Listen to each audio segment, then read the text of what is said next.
Fala pessoal, sejam bem-vindos a mais uma aula para o nosso curso da certificação CPA 20. Eu sou o Prof. Renan Duarte e estou vindo aqui só para lembrar vocês de quem quiser ter acesso ao curso completo, com todos os slides que eu venho utilizando nas aulas, com a apostila completa, com banco de questões, com mais de 800 questões comentadas e também materiais de resumo direcionados para a revisão, cliquem no primeiro link na descrição ou então nos comentários fixados para que vocês tenham acesso a esse material completo. E no mais, não esqueçam aqui de deixar o like, se inscrever no canal e bora para mais uma aula. Pessoal, agora a gente vai estudar aqui as cotas dentro dos fundos de investimento. Primeiro ponto que a gente tem que entender é que essas cotas, elas correspondem a frações ideais do patrimônio. Na verdade, as cotas, elas são o menor pedaço, a menor fração do patrimônio líquido de um fundo de investimento, ou então, né, de uma classe de um fundo de investimento. É o seguinte, eu vou ter aqui um fundo, esse fundo ele vai ser de uma classe, pode ser a classe renda fixa, e esse fundo, né, ele vai ter um patrimônio, que vai ser o valor que vai ser utilizado aqui para fazer os investimentos financeiros. Quando eu divido esse fundo aqui em diversos pedacinhos, esses pedacinhos aqui são as cotas.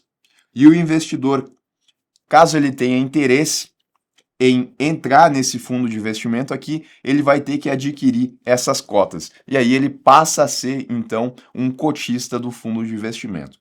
O detalhe é que essas cotas, elas são escriturais. O que significa isso? Significa que essas cotas, elas têm um registro em uma conta de depósito. E além disso, as cotas, elas são nominativas. Elas estão em nome do investidor, tá? Então, essa pessoa que adquiriu as cotas, a partir do momento que ela faz a subscrição das cotas, ela vai passar a ter o nome dela nessas cotas aqui. Então, as cotas, elas são escriturais e elas também são nominativas.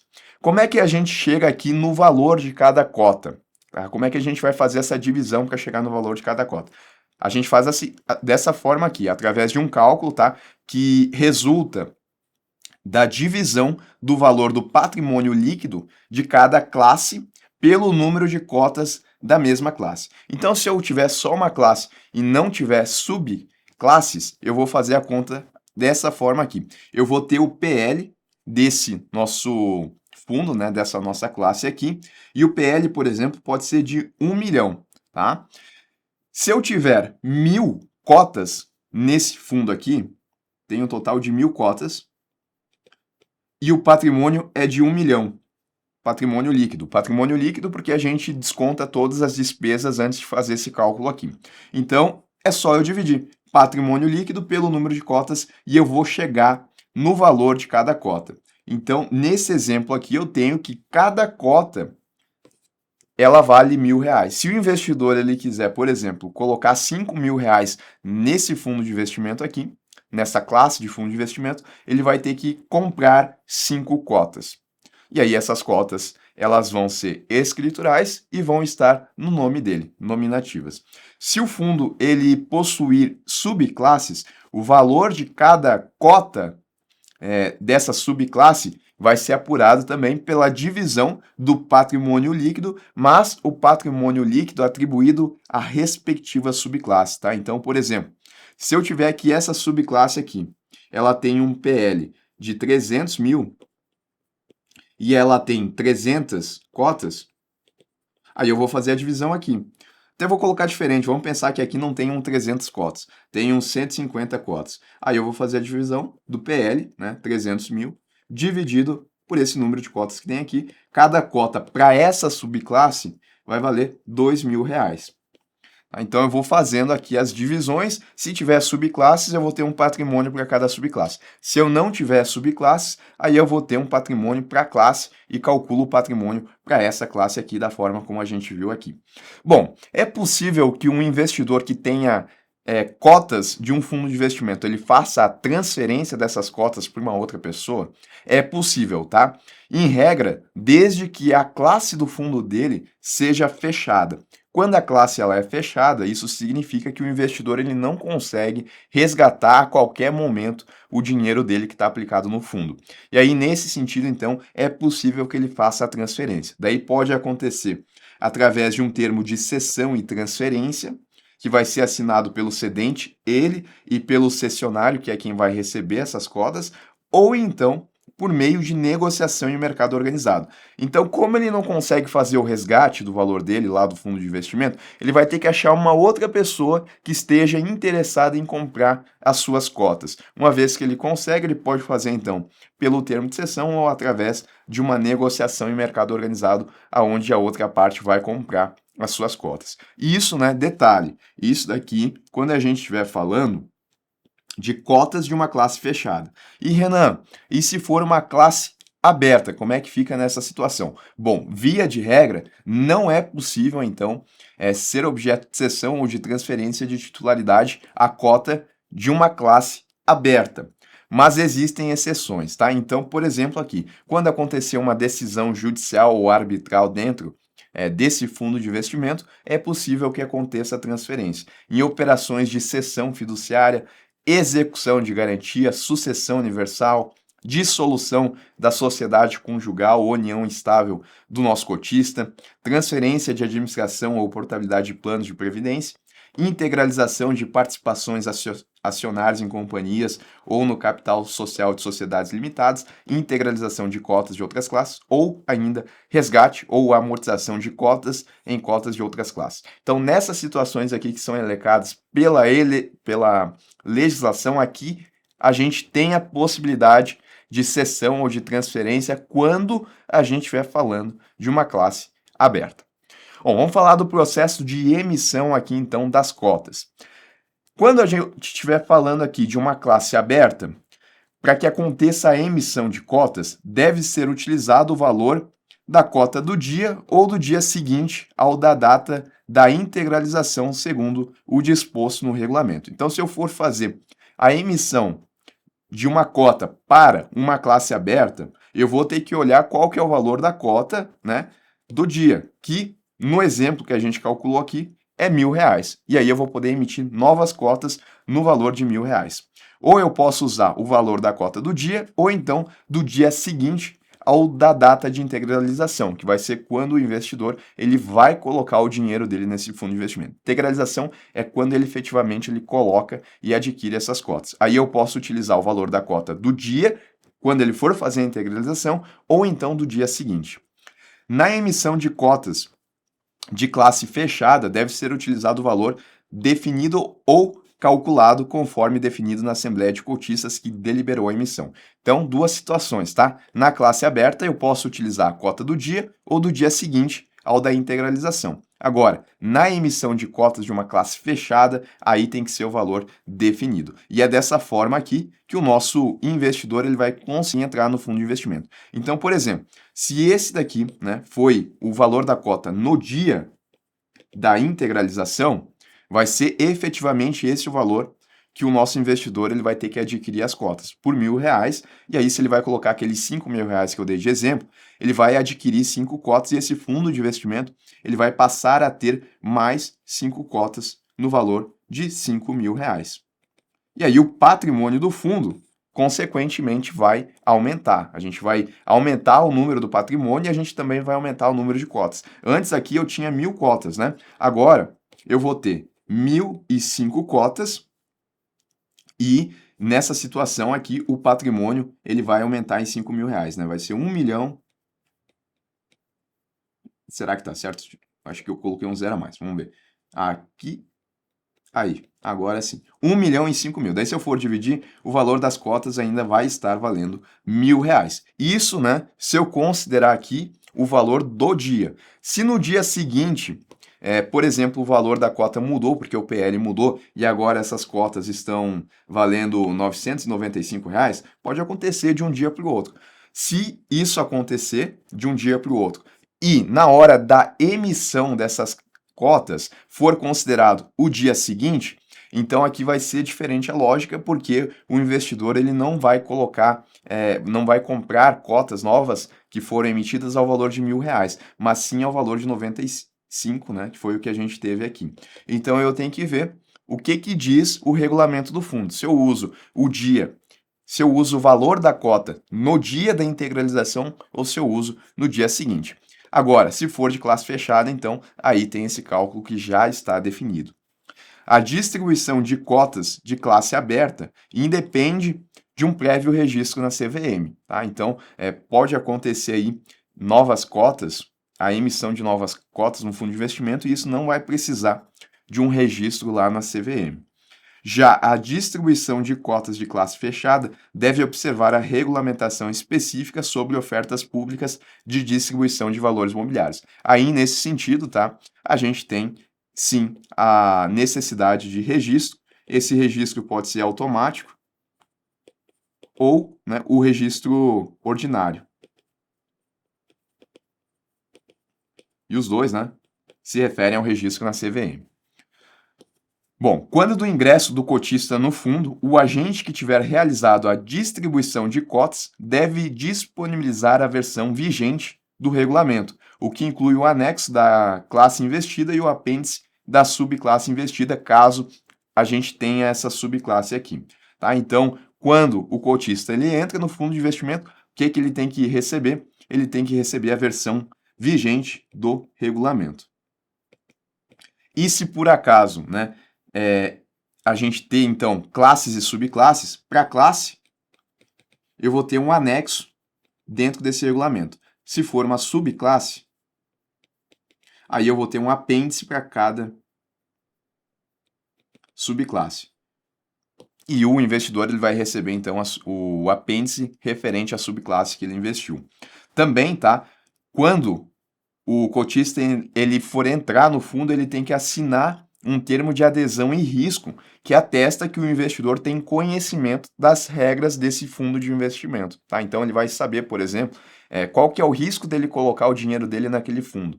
Se é um fundo de renda variável, o risco pode ser maior do que, por exemplo, um fundo que seja conservador em renda fixa. E ele vai ter que atestar que ele sabe desses riscos.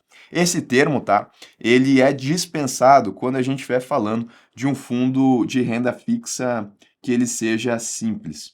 Tá? Depois a gente vai ver esse detalhe aqui. Quando for simples, quando for simplificado o processo aqui de um fundo de renda fixa, aí o termo de adesão e risco ele é dispensado, porque esse fundo ele é bem conservador, tá? Ele vai emitir majoritariamente em títulos públicos federais, e aí nesse sentido não precisa então a assinatura do termo de adesão e risco. Mas depois a gente fala especificamente sobre esse fundo aqui.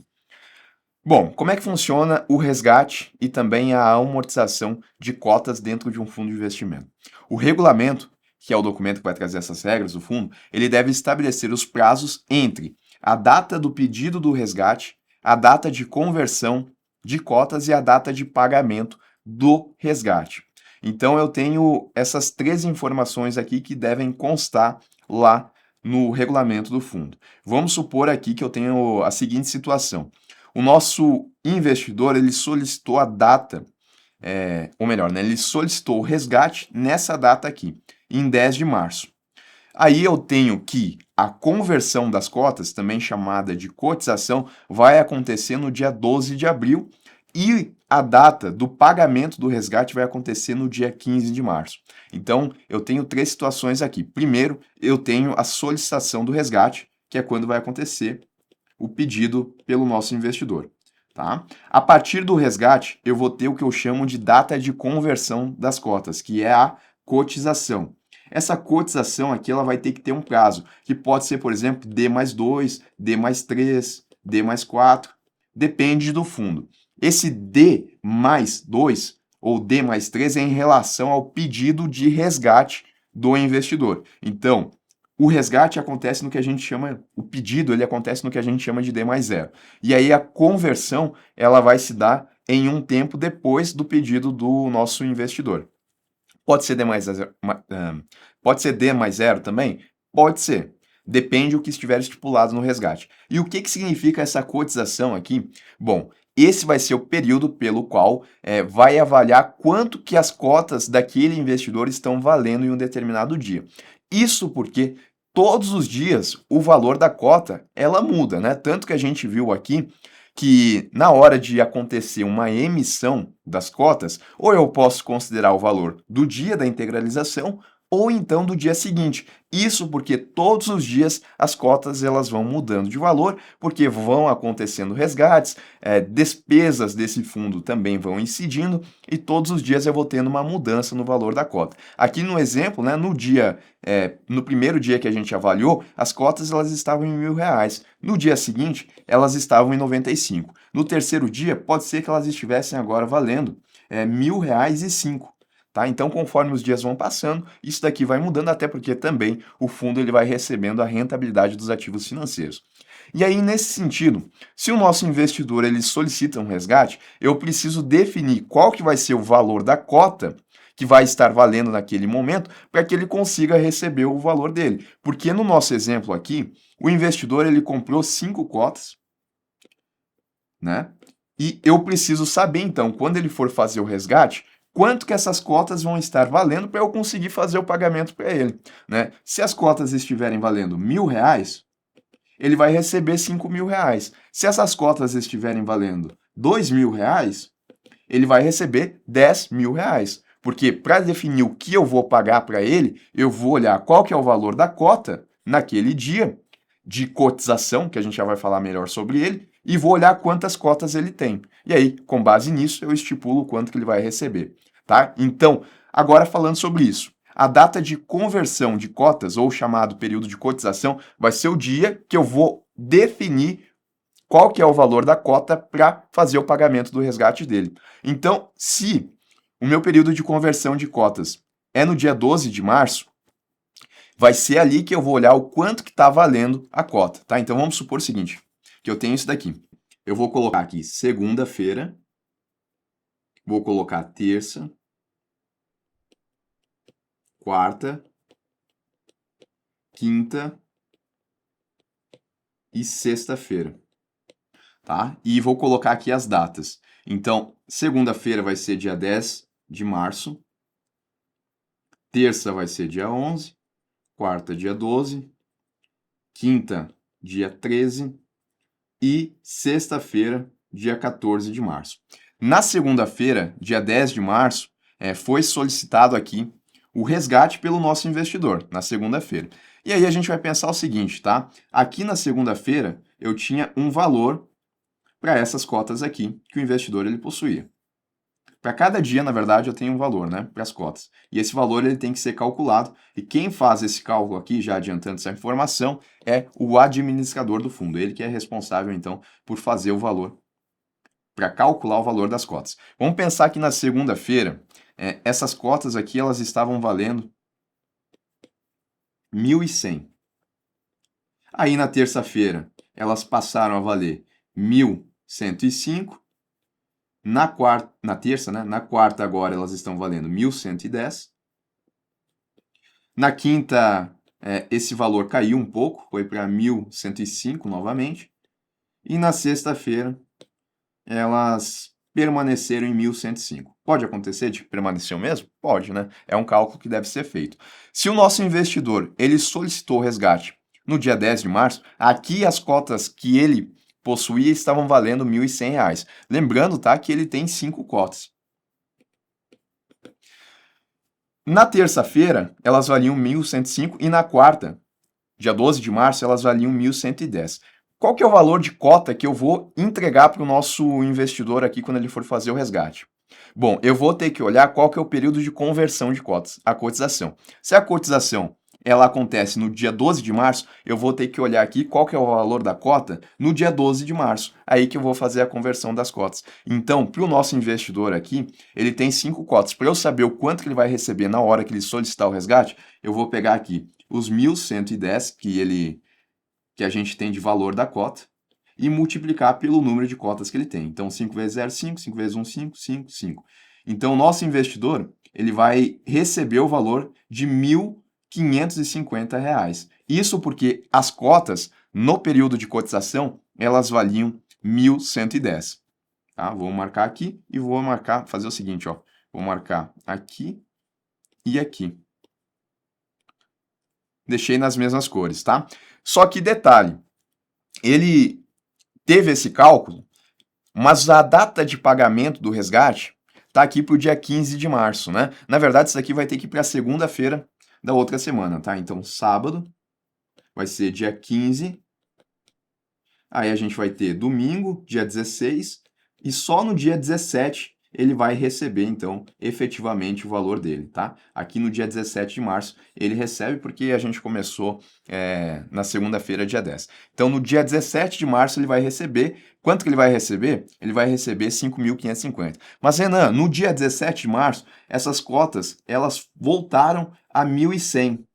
E ele está recebendo pelo valor de 1.110. Não tem problema, porque no fundo de investimento foi definido que a conversão de cotas aqui acontece em D+2.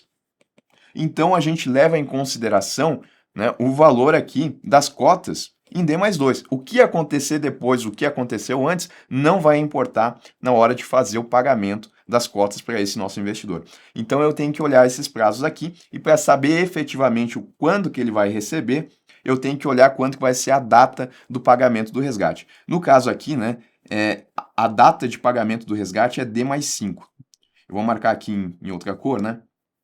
É D+5. Vai ser pago no dia 17 de março. Até vou trocar a data aqui, ó. Eu vou colocar o seguinte. Colocar isso daqui como 17 de março, mas é D+5, tá? Então, eu vou contar 5 dias da data do pedido de resgate e aí eu vou fazer o pagamento para o nosso investidor, que está aqui.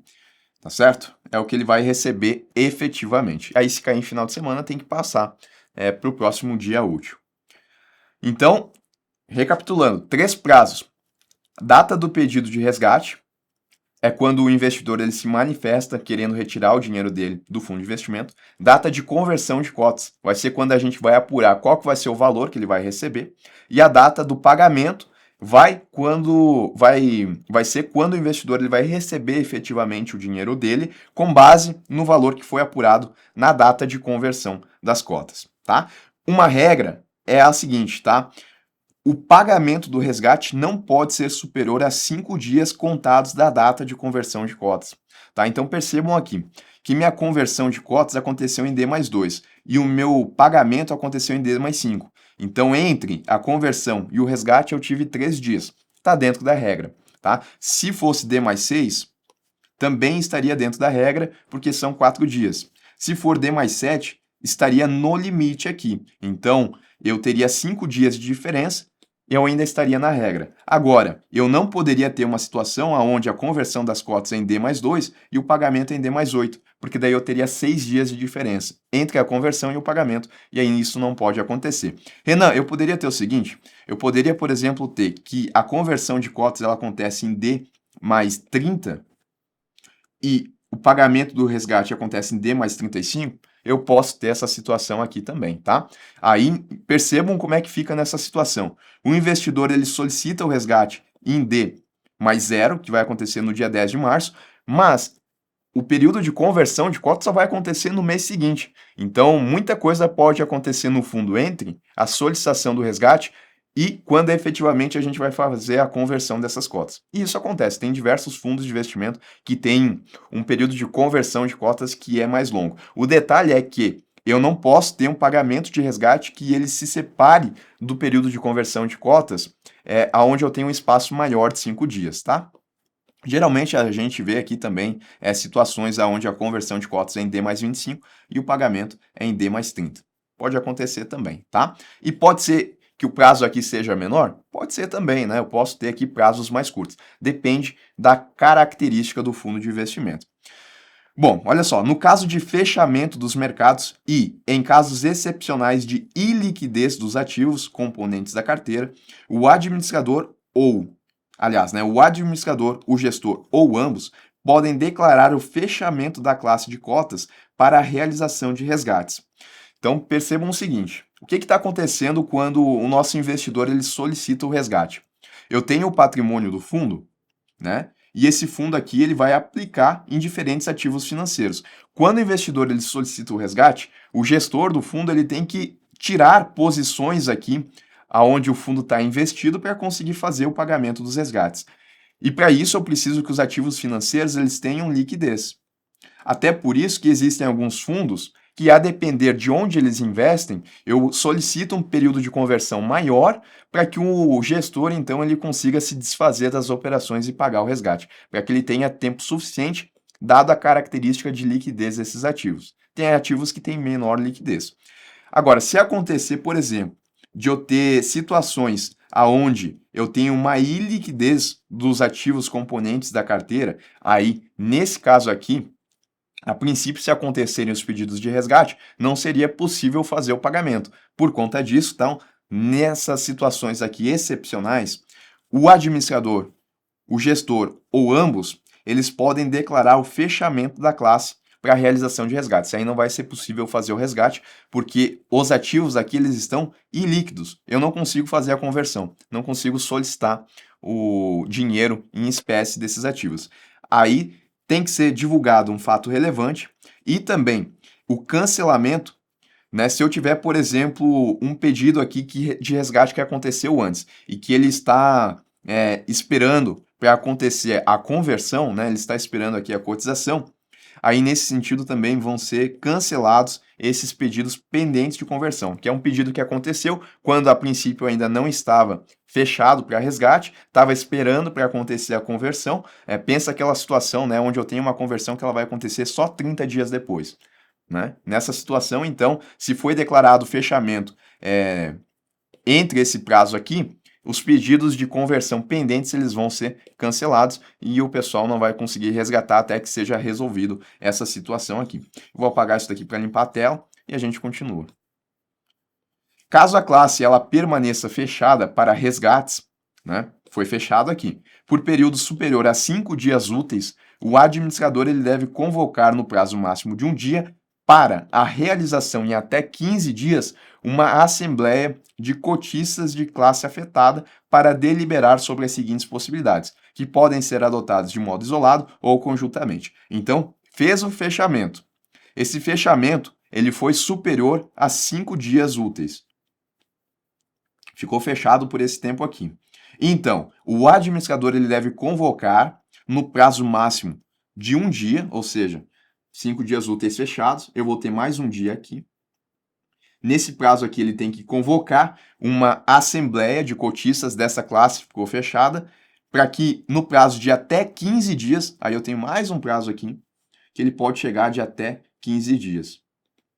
Nesse prazo aqui, então, tem que acontecer a assembleia de cotistas que tiveram essa classe fechada, e nessa assembleia vai ser, então, deliberado o seguinte: a reabertura ou manutenção do fechamento para resgate, a cisão do fundo ou da classe, né, vai acabar ali então aliás, passar então esse fundo para um outro, a liquidação desse fundo, aí sim é fechar, ou desde que de comum acordo com os cotistas que terão as cotas resgatadas, manifestada na assembleia ou fora dela, o resgate de cotas em ativos da classe, tá? Então, também pode acontecer isso. O detalhe é que essas possibilidades elas vão acontecer aqui nessa assembleia que tem que acontecer nesse prazo aqui, e tudo isso se dá por conta da iliquidez dos ativos financeiros aonde o fundo ele está colocando o dinheiro dele.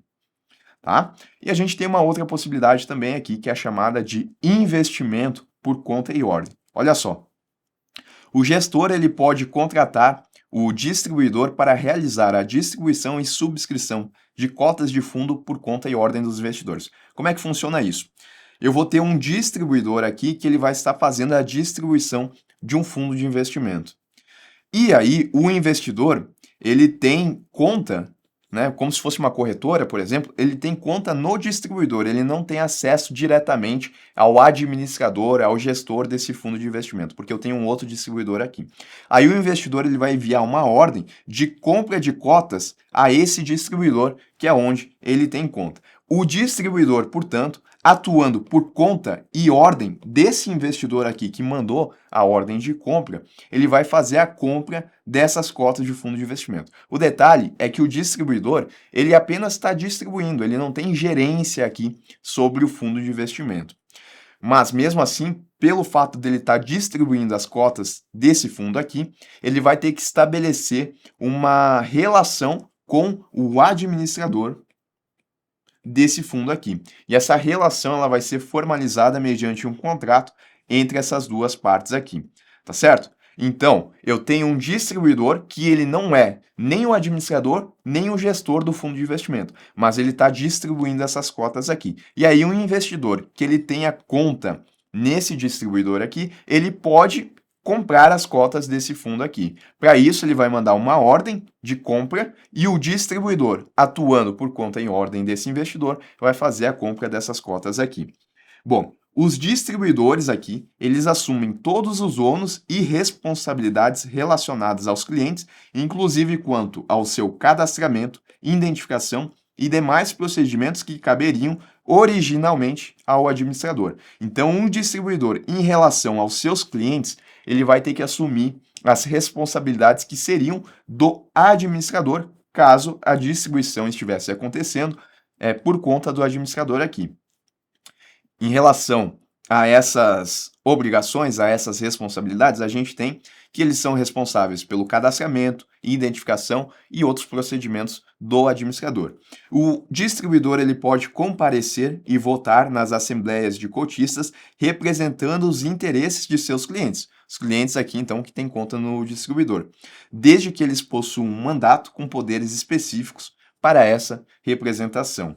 Ele também tem que manter um registro complementar de cotistas específico para cada classe e, se houver, de subclasses de cotas, em que ocorra subscrição por conta e ordem, de forma que a titularidade das cotas seja inscrita no registro em nome dos investidores, atribuindo a cada cotista um código de investidor e sendo informado tal código ao administrador. Então, em outras palavras, o distribuidor aqui, ele vai ter que ter um registro dos seus investidores que estão comprando essas cotas por conta e ordem, tá? Vai ser um registro específico, vai ter um código aqui para o investidor, né? XY32, por exemplo, e esse código aqui do investidor, ele vai ter que ser enviado para o administrador do fundo de investimento, né, para ter essa separação entre o que advém do distribuidor e o que advém do administrador.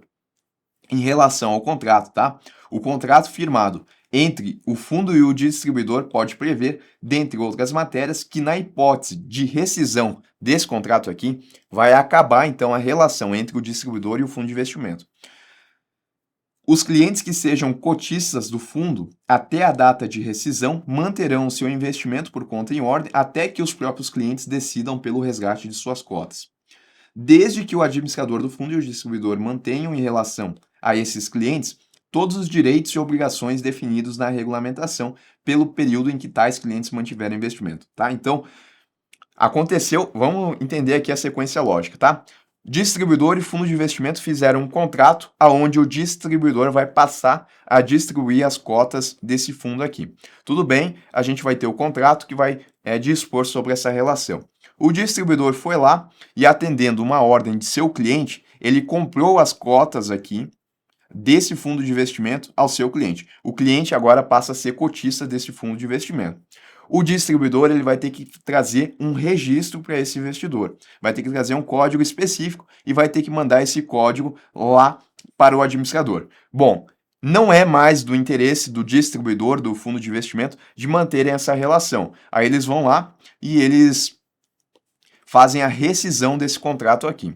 Agora, a partir de agora, o distribuidor então não vai poder mais distribuir as cotas desse fundo de investimento. Mas como é que fica na situação em relação àqueles investidores que já colocaram seu dinheiro no fundo através da distribuição por conta em ordem? Bom, nessa situação, a legislação ela fala que esse contrato aqui que foi firmado, ele pode prever, entre outras matérias, que acontecendo a rescisão, os clientes cotistas aqui, eles vão poder manter o dinheiro deles no fundo de investimento, até que eles mesmos decidam fazer o resgate de suas cotas. E aí eles ficam como investidores, mesmo essa relação aqui não acontecendo mais. É isso que a legislação fala, mas para isso tem que ter a previsão lá no contrato. Caso contrário, vai ter que acontecer o resgate das cotas desses investidores que atuaram por conta e ordem através do distribuidor.